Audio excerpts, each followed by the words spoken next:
格闘ゲームの一番の魅力、これも本当に人によるとは思いますけども、僕自身はやはり対戦して相手とのコミュニケーションを取るということだと思うんですよね。それは対戦の中で生まれることもあれば、対戦の外で生まれるコミュニケーションもあると思うんですけれども、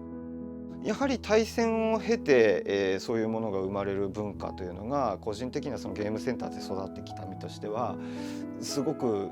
重要だし、一番面白かった記憶がある。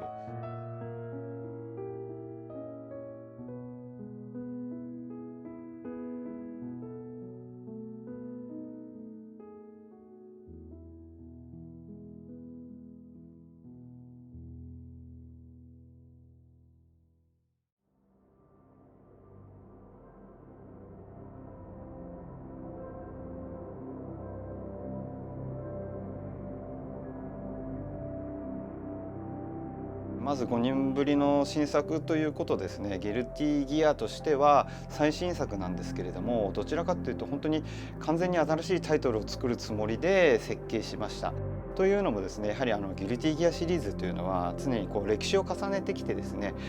すごいコアなファンがついてくれて、非常に嬉しいんですけれども、そこでちょっとプレイヤーが非常に成長しすぎてしまったところというところがありまして、そういったところからなんでしょうね、だいぶそのギルティギアを過去触ったことがある人と触ったことない人での格差というものがもうだいぶかなり開いてしまったというところを受け止めて、じゃあギルティギア興味持ってるんだけれどもなかなか始められないんだよなという人たちに対して、じゃあちょっと我々の新しい形の格闘ゲームを提供しようという形で今回の、スタイルになっています。いくつかキーワードがあるんですけれども、一つは複雑になりすぎてしまったシステムをシェイプアップするというのは、大前提だったんですけれども、そうすることでギルティギアの既存のユーザーとかファンががっかりしてしまうような削ぎ落とし方をしてしまうと面白くないので、新しくシステムをシンプルに構築するんだけれども、ギルティギアとしての魅力は、残していくような、あるいはもっと広げていくような何かを目指せないかということで、キャラクター単体ずつにこのキャラクターは本来どうあるべきだというのを一回分解し直したんですね。でさらにはもう一つのキーワードとしては見て楽しい、何をやってるか分かるかどうかということですね。で従来のギルティギアだとやってる人には分かるんだけれども、やってない人には何が起こってるか分からないみたいな声が結構多かったものですから、じゃあ見た時にそのプレイヤーが何を感じて今前に進もうとしたのか、攻撃を出したのかっていうのがもっと分かりやすい設計にしようというのがもう一つの大きなキーワードでしたね。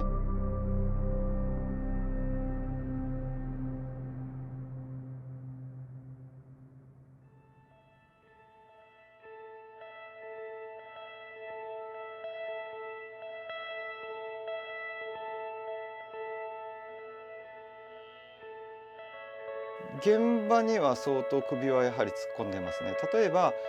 作曲に関しては少なくともキャラクターのテーマだったりオープニング曲だったりエンディング曲っていうのは全部自分で書いています。でストーリーのシナリオとかも全部自分で書いています。キャラクターデザインもしていますというところに関しては今までと変わらないですね。ただ調整面とかに関しては、結構コンセプトみたいなのを伝えてプランナーにまとめてもらうというような形を結構、従来よりも取っているかな。そうですね。あのここのこれもでもものによるかな結構プランナーにその意思を伝えてまとめてもらってる部分もあるし、ものによっては結構細かくこいつはこういう風にしてくれ、このフレームに押さえてくれっていう指示が出ることもあります。調整面に関してはそんな感じですかね。あとはそのストーリーモードのスクリプトを打っています。要するにこのカメラを決めたりどんなアクションさせるかとか、そういうのをストーリーモードは今回全部スクリプトで制御してるんですけれども、一個もなんていうのかな、カットシーンというものがないんですよ。全部リアルタイムで動かしていて、それの打ち込みをしていた、そのぐらいですかね。でも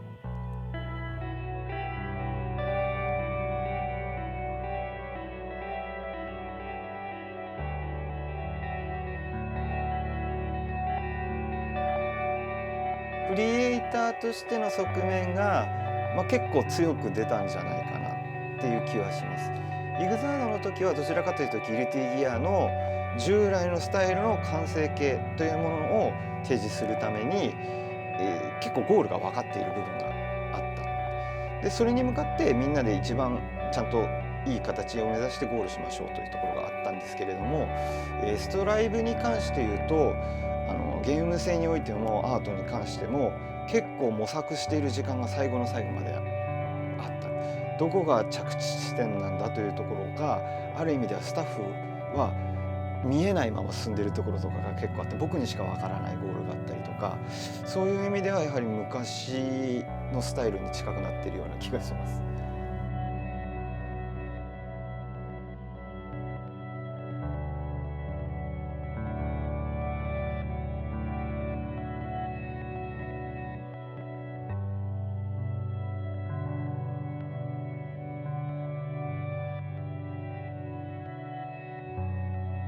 僕の中でこれは結構実はギルティらしさって何だというのはチーム内でもよく話すんですね。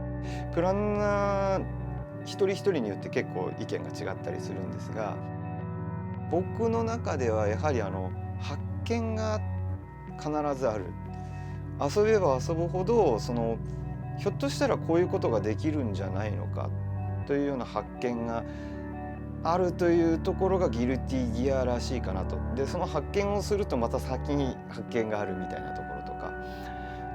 その応用みたいなものでプレイヤーがイマジネーションを膨らますことができる作品がギルティギアなのかなと結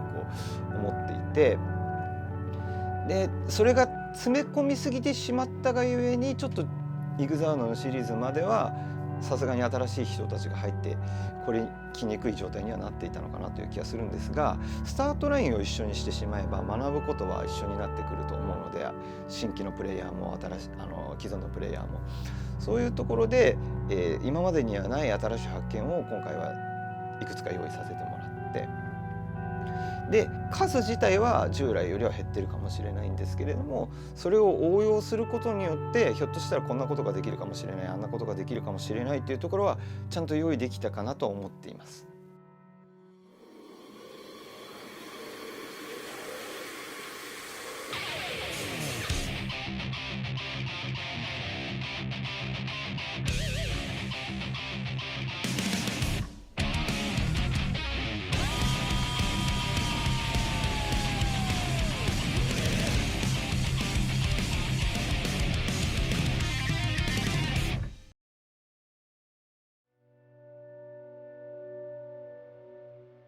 ストライブに関しては少なくとも、まだやはり格闘ゲームとしては生まれたばかりですので、すでに自分たちがまず抱えている問題点であったりやらなきゃいけないことっていうのは把握している部分があるので、まずそれを片付けていきながら、スタッフとともにあるいはそのユーザーの声を今度は受け止めて、どういうことをしたらこのゲームを長く愛してもらえるのかとか喜んでもらえるのかっていったところに応えていく、これはストライブとしてはまずこれをやらなくちゃいけないっていう思いがあります。でもう一つクリエイターとしてじゃあストライブ以外の僕は何をやっていくのかっていうところに関しては、開発規模がですね非常に膨らんでしまっているんですね。格闘ゲームを1本作るというのにうちみたいな小さな会社で何十億もかけて作るというのはスタッフもすごく疲弊するし、その1本にお金をそれだけつぎ込むというのは非常に会社にとってリスクが大きいんですね。でそれが、何をもたらすかというと、やはりそれだけ多くのスタッフをアークシステムワークスが1本のために使ってしまうということは、彼ら一人一人が本来は何か一つのクリエイトを目指して会社に入ってきているのに、長いことその大きなタイトルに従事させてしまう、そこで拘束させてしまうということが一つやはり今回大きく分かったことなんですよ。で、ゲームの面白いものを作るためにハイエンドじゃなくちゃいけないかどうかっていうことに対して僕は、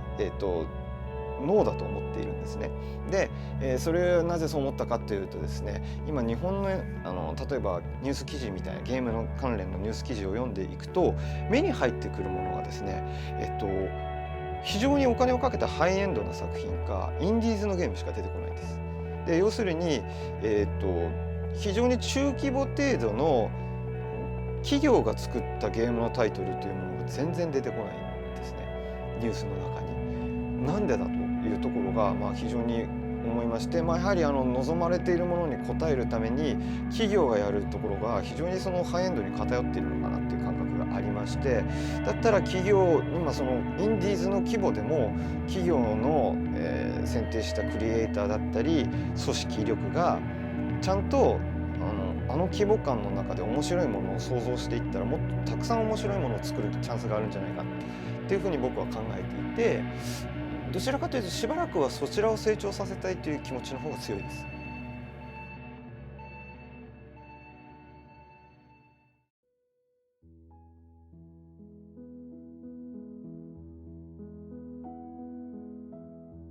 古い日本の 2D シューティングって分かりますか？なんかゼビウスとかグラディウスとかああいうタイプのゲームを今作ったらこういう風になるとかいうのもまだやってみたいですし、 FPS みたいなのも一回作ってみたいっていう気持ちもありますし、もう全然こうあれがやりたいというよりもあれもこれもやりたいものがたくさんありますね。まだまだ、はい。でもしゲームというものを知らなかったらきっと音楽をずっとやってたのかもしれないし、映画を作りたいとかあるいは役者をやってみたいとかいうような思いも未だにあったりします。全然こう人生が足りない感じですね。